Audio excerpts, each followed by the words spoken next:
Olá, meu nome é Bruno Galvão, o seu professor de ciências. Seja muito bem-vindo a mais um Se Liga na Educação. Essa aula é voltada para você, aluno do 7º ano do ensino fundamental, onde eu vou falar sobre a evolução tecnológica. Quais são os objetivos principais desta aula? O que eu gostaria que você, aluno, pudesse compreender com esta aula? Bom, que você possa compreender a evolução tecnológica da Revolução Industrial aos dias de hoje. Que você possa identificar os benefícios da tecnologia para a humanidade e também seja capaz de compreender os possíveis problemas ambientais que também são causados com esse processo tecnológico. Então é isso que nós vamos ver a partir de agora. Bom, no século XV, muitos objetos eram produzidos principalmente de forma artesanal, manualmente. Nessa época, a maioria da população europeia vivia no campo e produzia o que consumia. Então, nós estamos falando aí do século XV, e é justamente no século XV, no ano de 1500, que o Brasil foi descoberto, vamos dizer assim, pelos portugueses. E nessa mesma época, a Europa, que era mais desenvolvida, ela ainda tinha muito trabalho artesanal, manual. Bom, um grande desenvolvimento ocorreu a partir do século XVIII. No século XVIII, a grande parte da produção passou a ser realizada por máquinas e operários nas cidades, de forma industrial e seguindo a divisão de trabalho assalariado. Bom, isso é interessante pensar aqui o seguinte: a partir do momento que começou a criar máquinas, então toda a economia, toda a forma de trabalho do ser humano, do homem, mudou. Isso mudou também as relações de trabalho entre os empregadores e os empregados, e várias outras questões estavam envolvidas nisso, política, economia, a questão social também. É importante destacar, então, que foi a partir desse século XVIII, que nós tivemos o que foi chamado de Revolução Industrial. Essa aula ela se assemelha muito a uma parte de história, ela tem uma relação muito forte com a história, mas aqui nas ciências eu vou tentar dar um foco mais na tecnologia em si. Aqui uma fotografia mostrando aqui características da Revolução Industrial. Você vê aqui muitas indústrias saindo fumaças aqui em chaminés, e aí saindo fumaças em chaminés, nós já podemos começar a pensar que tipo de tecnologia começou a ser usada naquela época, que é a tecnologia de máquinas movidas a vapor. Então, ao que se chamou de Revolução Industrial, no primeiro momento você teve a construção de máquinas a vapor, e essas máquinas a vapor, elas então começaram a ser utilizadas na extração de minério, na indústria têxtil, na construção de navios a vapor e também a locomotiva a vapor. Bom, eu gostaria de dar uma ideia aqui do ponto de vista tecnológico sobre essa questão do uso do vapor. Para isso, eu vou mostrar para você aqui no flipchart qual é a ideia geral do uso do vapor. Vai ser uma versão simplificada, mas que eu espero que você possa compreender com facilidade. Vamos supor aqui que você tem um sistema fechado. Esse sistema fechado, você pode promover o aquecimento dele, pode ser queimando lenha, que no caso era o que muito utilizado na época. Esse sistema, se você tiver um líquido aqui, água, você ao aquecê-lo, ele vai gerar uma grande quantidade de vapor, e se eu tiver um escape aqui, uma saída, esse vapor vai sair por aqui. E é claro que se você tiver um sistema muito quente, um sistema grande, com bastante quantidade de vapor, você pode ter uma força muito grande sendo impulsionada aqui para fora. O que pode fazer girar, por exemplo, um sistema como esse. A gente pode pensar num catavento também, quando a gente sopra um catavento. Agora imagina que em vez de soprar, você tem uma quantidade grande de vapor aqui empurrando essas hélices e fazendo um motor girar. Essa é a ideia básica da utilização do vapor nas máquinas que foram construídas. Tem aqui um exemplo aqui bem interessante, que é a famosa locomotiva a vapor. Essa aqui é uma locomotiva que está localizada em São João del Rei, que faz viagens entre São João del Rei e Tiradentes aqui em Minas Gerais. Atualmente, ela não utiliza mais a queima de lenha, mas a princípio, quando ela foi construída e até poucos anos atrás, o vapor produzido por ela, numa espécie de caldeira fechada, na verdade era uma queima de lenha que tinha ali para produzir esse vapor, e esse vapor fazia esse motor girar, mais ou menos a ideia que eu passei aqui no flip chart para você. Bom, essa transformação, então, denominada Revolução Industrial, ela começou lá na Inglaterra e logo se espalhou para o restante da Europa e daí para o mundo. Então, um ponto importante aqui também é saber que a Revolução Industrial começou na Inglaterra. Falando ainda de Revolução Industrial, só que o que nós chamaríamos de uma segunda etapa da Revolução Industrial. A primeira etapa da Revolução Industrial, como eu disse aqui, estava voltada para o uso de máquinas a vapor. Já essa segunda etapa, ela pode ser considerada uma segunda Revolução Industrial ou ter o nome de Revolução Tecnológica. E ela teve como principais produtos o petróleo e a eletricidade. Então, essa segunda fase da Revolução Tecnológica, da evolução, da Revolução Industrial, ela se caracteriza principalmente pelo uso do petróleo como fonte de combustível e pelo uso da eletricidade.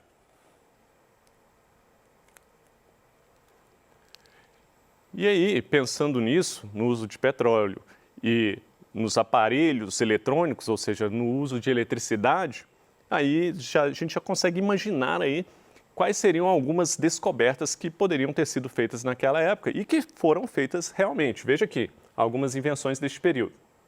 O rádio, a televisão, os automóveis, os caminhões, os aviões, técnicas de iluminação, inclusive iluminação pública. Então, você agora poderia ter uma iluminação pública muito mais eficiente do que simplesmente acender lamparinas nas ruas à noite.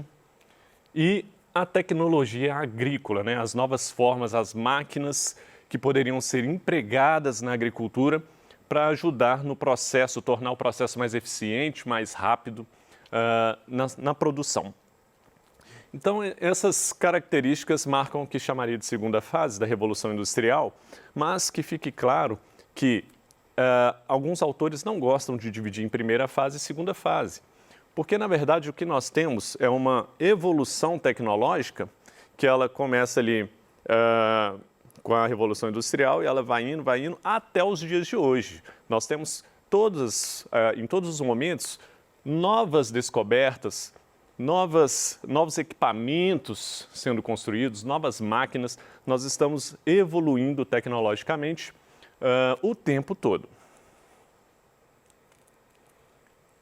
Eu gosto muito de lembrar sobre o transporte, principalmente o transporte aéreo, lembrar do nosso querido Santos Dumont, que inventou essa máquina aqui, que era o 14 bis, que já era um protótipo do avião. Então, Santos Dumont ficou famoso por causa dessa invenção.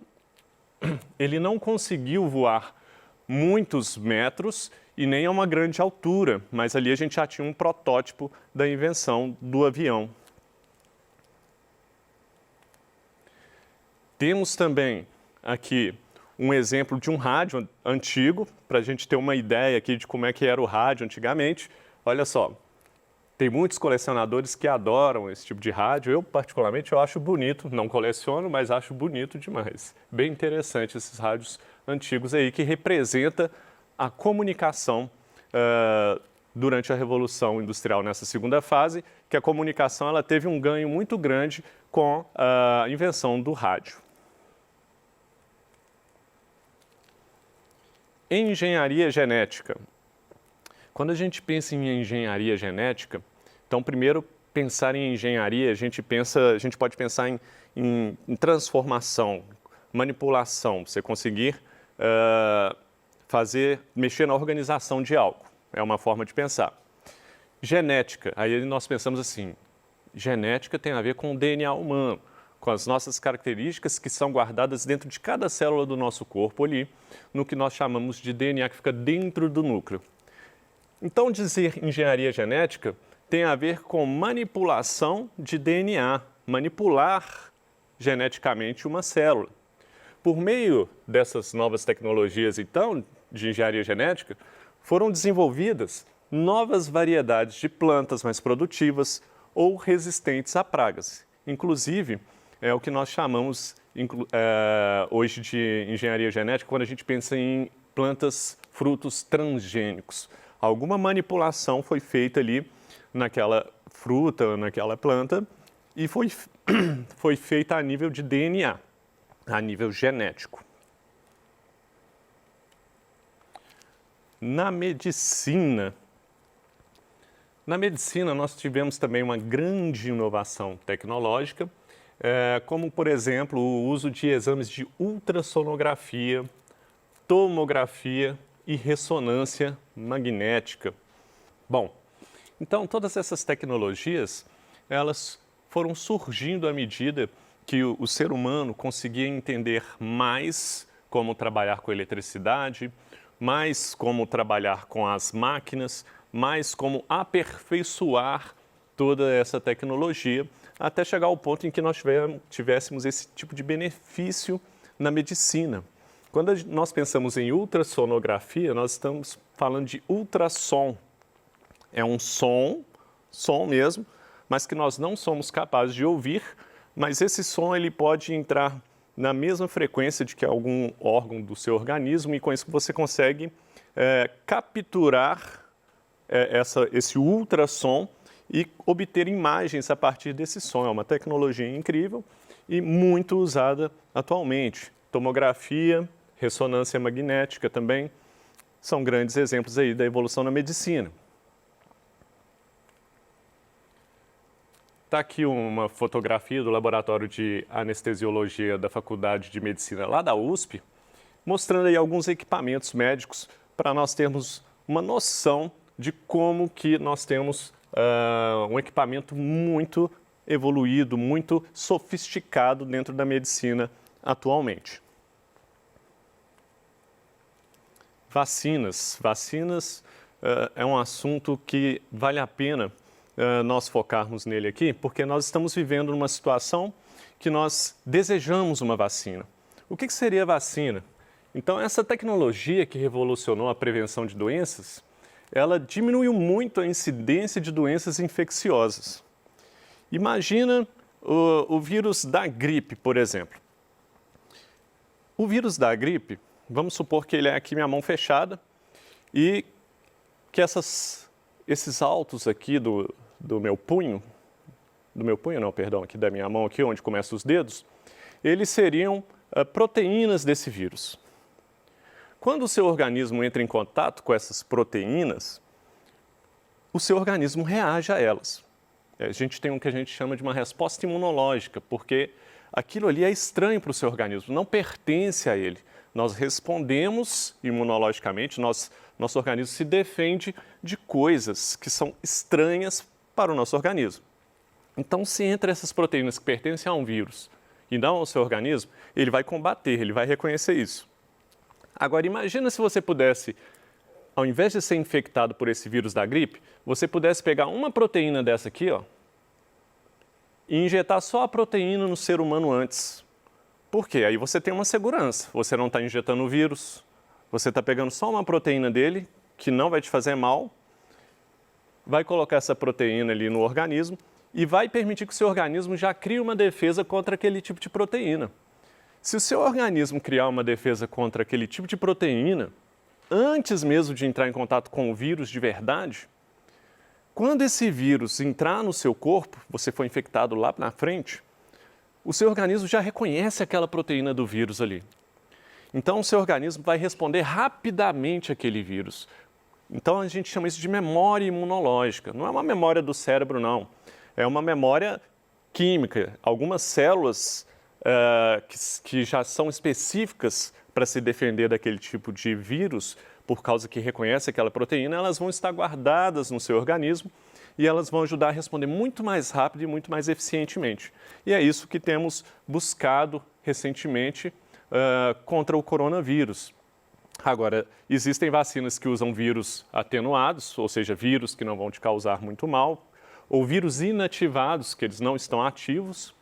E existem vacinas que utilizam material genético do vírus, existem vacinas que utilizam proteínas do vírus, que é o caso que eu falei agora, e quanto mais você utiliza partes do vírus e não o vírus inteiro, normalmente mais segura a vacina é. Apesar de que os vírus inativados também são bastante seguros. Bom, como exemplo de vacina, é bom pensar aqui que o grande inventor da vacina, vamos dizer assim, quem percebeu que nosso organismo tinha uma resposta imunológica, uma espécie de memória imunológica, foi Edward Jenner. O Edward Jenner, ele trabalhou com a vacina da varíola. Então, a varíola, nós tivemos uma grande pandemia de varíola no passado, e Edward Jenner descobriu que se a pessoa entrasse em contato com aquele antígeno, aquele material que fazia mal para a pessoa antecipadamente, de forma controlada, se ela pegasse aquele micro-organismo depois, ela já estaria protegida. Foi Edward Jenner, então, que veio com as vacinas também, uma grande revolução para a humanidade. Bom, atualmente nós temos grandes possibilidades de comunicação, né? O telefone, a internet, entre outras tecnologias que favorecem a comunicação humana. Os computadores, então, eles estão cada vez mais presentes em todas as áreas, né? Os computadores estão dominando, estão no supermercado, estão nas farmácias, estão nas indústrias. Um ótimo exemplo também de tecnologia são os satélites que favorecem a comunicação, os satélites que podem retirar imagens da Terra com bastante precisão. E chega o ponto aqui, final desta aula, que é falar sobre tecnologia e meio ambiente. Devemos pensar que os problemas ambientais decorrentes da produção mecanizada que surgiu com a Revolução Industrial e do uso de combustíveis fósseis aumentaram ao longo dos anos. Essas novas tecnologias, elas também têm utilizado cada vez mais fontes de energia renováveis, como é o caso de usar a energia da luz solar e a energia eólica, que é a energia do vento, também tem aumentado. O que eu estou querendo dizer aqui? Que ao mesmo tempo que a Revolução Industrial, com o uso de vapor, queimadas, e depois também com o uso de petróleo, queimando combustível fóssil, isso aumentou os problemas ambientais. Mas também a tecnologia tem trazido novas soluções para os problemas ambientais e isso deve ser considerado. Bom, os satélites que eu citei, por exemplo, eles podem monitorar o tamanho de áreas de florestas, a concentração de poluentes do ar, a quantidade de resíduos com destinação adequada, entre outros, são facilmente monitorados por esses satélites, então. Então, daí a gente vê que a tecnologia, ela não só causou grande poluição no meio ambiente, mas ela também, nós conseguimos criar formas de melhorar os nossos processos. E aqui foram os pontos principais desta aula. Uma referência bibliográfica aqui, caso você queira saber mais sobre o assunto. E é isso que eu queria falar com você hoje. Desejo a você bons estudos.